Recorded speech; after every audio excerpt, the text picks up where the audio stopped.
C'est superbe ça. C'est superbe. Hein. Et vous avez vu la volonté du maire ici, M. Ferrero, pour remplir les engagements qui sont prévus par la loi. La commune aujourd'hui, ce n'est pas faire injure à M. le maire et à son équipe, il n'a que 1% de logements sociaux sur son territoire. Et il y a une volonté que je constate avec beaucoup de plaisir d'aller plus loin. Donc l'État a préempté 2 terrains, M. le préfet, voilà. Et nous allons travailler ensemble avec la mairie pour construire, en tout cas sur ce site, 21 logements sociaux. Et pour moi, le logement social, c'est du logement pour tous. Beaucoup d'habitants ici ont peut-être de la famille, des enfants, des petits-enfants qu'il faut savoir reloger parce qu'ils n'ont pas des revenus leur permettant d'accéder à du logement privé classique.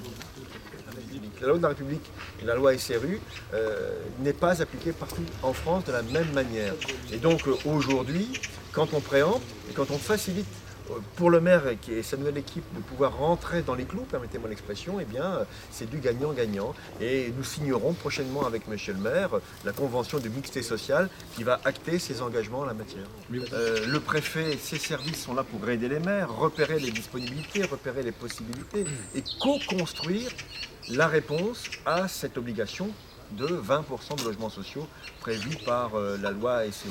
On y arrivera par étapes, ce n'est pas en claquant des doigts, ce n'est pas un coup de baguette magique, mais par contre, moi mon souci c'est de marquer le volontarisme de l'État, un État ferme, un État généreux, et généreux parce qu'il va accompagner aussi le volontarisme des maires. Donc mes déplacements sont des déplacements utiles. Je souhaite avec la ministre du Logement, Mme Pinel, incarner cette détermination de l'État à faire appliquer la loi partout dans le pays. Je l'ai dit tout à l'heure, mais je le répète, 75% des Varois relèvent potentiellement du logement social de par leurs revenus.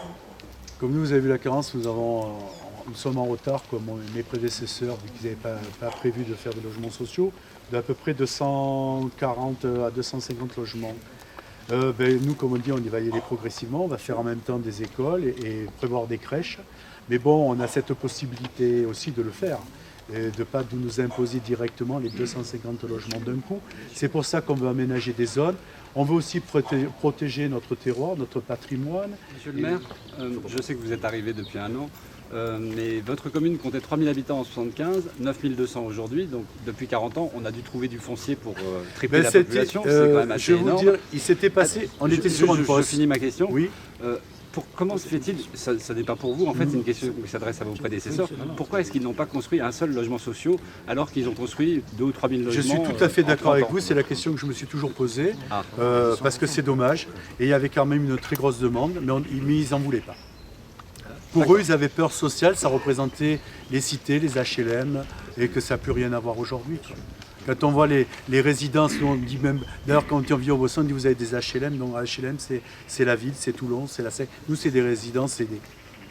Parce que la qualité de ce qu'on peut leur mettre, je ne sais pas si vous avez fait un petit peu le tour, vous verrez, vous dites mais c'est pas vrai, c'est des logements aidés. Vous voyez que c'est des résidences privées, pas du tout.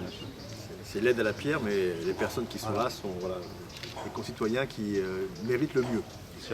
Alors voilà, 2 visites aujourd'hui sur la Cadière d'Azur et sur la commune du Bossé et 2 maires, d'ailleurs de sensibilités différentes, qui ont compris que la présence ministérielle, la présence du préfet représentait ce volontarisme que vous évoquez, le volontarisme de la République et de ses représentants pour que la loi de la République s'applique partout sur le territoire national.